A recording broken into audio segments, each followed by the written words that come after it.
안녕하세요. 불독남입니다. 이번 시간에는 존 로크의 저서인 관용에 관한 편지를 살펴보도록 하겠습니다. 로크는 자신의 생전에 여러 가지 사건들을 맞이합니다. 종교 개혁과 더불어 새로운 신교의 등장으로 구교와의 마찰이 깊던 시대였고, 또한 새로운 신교 안에서도 여러 종파가 생겨남에 따라 갈등의 문제를 넘어서 폭력의 문제로 번지기까지 했습니다. 내가 믿는 종파의 교리가 옳다며 타인의 믿음을 이단시하며 강제를 넘어 고문과 무참한 폭력 및 신체 상해 같은 일들을 벌였죠. 뿐만 아니라 종교적 구실로 정치적 힘까지 악용하는 상태까지 이르게 됩니다. 내가 믿는 교리를 만약 타인이 받아들이지 않고 거부한다면 시민적 권리, 즉 사유재산 같은 권리들을 빼앗았죠. 이같이 재산을 몰수당하는 등 당시 사람들에게 있어 종교란 자율적으로 선택할 수 있는 것이 아닌 종속적이며 귀속적인 것이었습니다. 그래서 존 로크는 공화국에서 이 같은 일들이 벌어지는 것을 막고자 한 가지 필수적 요소를 제시하는데요. 바로 관용입니다. 관용에 대해 더 정확히 정의하자면 종교와 정치의 구분이라 할 수 있습니다. 존 로크는 개인이 누리는 자유라는 것이 종교와 정치가 분리될 때 비로소 가능하다고 생각한 것이죠. 미국 헌법을 볼까요?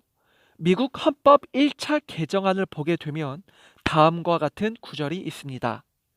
연방의회는 국교를 정하거나 또는 자유로운 신교 행위를 금지하는 법률을 제정할 수 없다라고 명시되어 있죠. 종교의 자유를 찾아 신대륙으로 떠났던 청교도들이 반대로 국교를 정하지 않는 모습이 어찌 보면 아이러니하지만 이들의 결정은 오히려 종교의 자유를 위한 것에 변함이 없었습니다. 그들 역시도 종교와 정치가 분리되어야 자유를 보장받을 수 있는 이름을 알았던 것이죠. 자, 그렇다면 존 로크가 왜 이토록 관용을 중요하게 생각하는지 구체적으로 살펴볼 필요가 있는데요. 그 시작은 존 로크가 가지고 있는 국가관에서 시작됩니다. 우리는 앞선 시간에 홉스의 국가관을 살펴보았습니다. 홉스의 국가관대로라면 인간의 본성은 악하기에 서로 투쟁을 벌이는 자연 상태입니다. 이런 만인에 대한 투쟁을 막고자 절대 권력인 절대 군주가 필요했고, 절대 군주는 그 누구도 범접할 수 없는 절대 권력이기에 무력의 공포 앞에서 모두가 복종해야 하는 국가 체제라고 말을 했습니다. 반면에 존 로크의 국가관은 홉스와는 달리 다수의 지지로 국가가 존속된다고 말을 합니다. 그러니 국가는 다수의 지지를 얻고자 노력해야만 하죠. 하지만 여기에서 문제가 생기게 됩니다. 무엇이냐면 다수의 사람에게는 종교적 정체성과 정치적 정체성이 혼합되어 있다는 것이죠. 그래서 국가가 이끄는 다수가 자기들의 종교적 구실로 충분히 정치적인 힘을 악용할 수 있다는 것입니다. 그렇기 때문에 종교와 정치가 분리되는 관용 없이는 공화국이 유지되기 어렵다고 존 로크는 판단한 것이죠. 이렇게 존 로크는 공화국 안에서 관용의 필요성을 언급했고, 더 나아가 공화국과 종교의 위치를 좀 더 구체적으로 정의하기 시작합니다. 먼저는 공화국을 설명하는데요. 공화국의 역할이란 어디까지나 시민적 권리만을 보호하는 데 국한되어야 한다고 말합니다.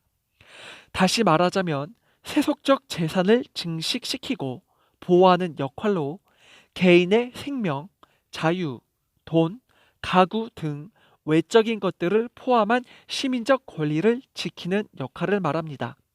그런데 만약 공화국의 역할이 이 같은 제한선을 넘어 개인의 영혼 구원까지 개입하게 한다면 이는 월권에 해당됩니다. 만약 국가를 다스리는 통치자가 개인들의 영혼 구원에 관여하기 시작한다면 이것은 자유의 억압이요, 폭력의 시작이라 할 수 있습니다. 존 로크는 이에 대하여 몇 가지 주장을 펼칩니다. 첫 번째는 통치자 역시 구원의 길을 모른다는 것입니다. 구원의 길은 신의 영역이지 통치자라고 해서 다 안다는 것은 아니라는 거죠. 영혼의 신탁 불가능성을 말하는 것입니다. 두 번째로는 이 세상에 수많은 통치자들이 있지만 그들이 추구하는 구원의 길이 제각각 다르다는 것이죠. 분명 구원의 길은 하나뿐인데 말이죠. 세 번째로는 타인에 대하여 자칫 자신의 믿음을 강요하게 될 수 있는 위험이 크다는 것입니다. 물론 설득과 권유하는 것도 어느 정도 선을 넘는 행동이지만 내가 믿는 교리만 옳다며 타인을 이단자로 취급하는 순간 억압과 폭력과 싸움이 시작된다는 것이죠. 마지막 네 번째로는 구원이라는 것은 어디까지나 개인의 내재적 믿음에 기인한다는 점입니다. 즉, 물리적 강제로 자신의 믿음을 주입하려 해도 받아들이는 개인의 양심적 일치가 없다면 소용없다는 것입니다. 내적 확신의 강제 불가능성을 말하는 것입니다. 이같이 공화국은 영혼 구원과는 무관된 것으로 오로지 시민의 세속적 재산을 증식시키고 유지하는 역할만 담당해야 한다고 존 로크는 말합니다. 이제 공화국 다음으로 종교의 위치를 말하는데요. 먼저 종교의 사회는 자유로운 사회라고 정의 내릴 수 있습니다. 같은 신앙을 가진 사람들이 자발적으로 만든 공동체라는 것이죠. 그렇기에 이 같은 자발적 모임에는 무엇보다도 자신의 선택대로 종교를 선택하고 또는 나갈 수 있는 자율권이 중요하게 여겨집니다. 만약 종교가 자율적이 아닌 귀속적이 된다면 자유롭게 선택하고 나갈 수 있는 자유가 사라지게 되겠죠. 만약 자신이 속해 있던 공동체에서 나갈 시 재산을 몰수당하거나 이후에 지속적으로 시민으로서 누려야 할 권리를 보장받지 못한다면 이는 명백히 잘못된 역할입니다. 그러니 종교의 역할은 어디까지나 개인의 자율적 선택권에 기반을 두어야 합니다. 다음으로는 범법자에 대한 처벌입니다. 종교사회 안에는 나름대로의 법이 있습니다. 그런데 이러한 법을 어긴 사람에 대하여 내릴 수 있는 처벌에는 한계가 있음을 알아야 하는데요. 예를 들어 교회로 설명하자면 교회가 내릴 수 있는 최고의 처벌은 딱 출교까지입니다. 혹 출교가 아닌 무력으로서 행동한다면 이는 잘못된 종교의 역할이라 할 수 있죠. 마지막으로는 성직자에게 부여된 권한의 범위입니다. 종교 안에서 성직자의 위치는 권위가 높습니다. 하지만 교회가 아닌 공화국으로 보자면 일반 시민과 별반 다를 바 없는 일반인이 되는 것이죠. 만약 교회 안에서의 권한을 교회 밖으로도 확장시키려 한다면 월권의 행동에 속하게 됩니다. 오로지 성직자란 개인의 영혼 구원에만 신경 써야 한다는 것이죠. 이제 마무리 짓도록 하겠습니다. 존 로크는 자신이 가지고 있는 국가관, 즉 다수의 지지로 존립되어지는 국가에서는 관용이 절대적으로 필요함을 느꼈습니다. 그리고 그 관용이라는 것은 종교와 정치가 분리되는 것을 뜻한다고 합니다.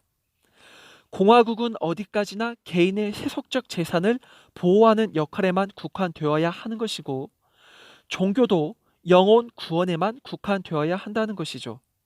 이렇게 될 때야 비로소 종교의 자유가 도래하고 유지될 수 있다고 합니다.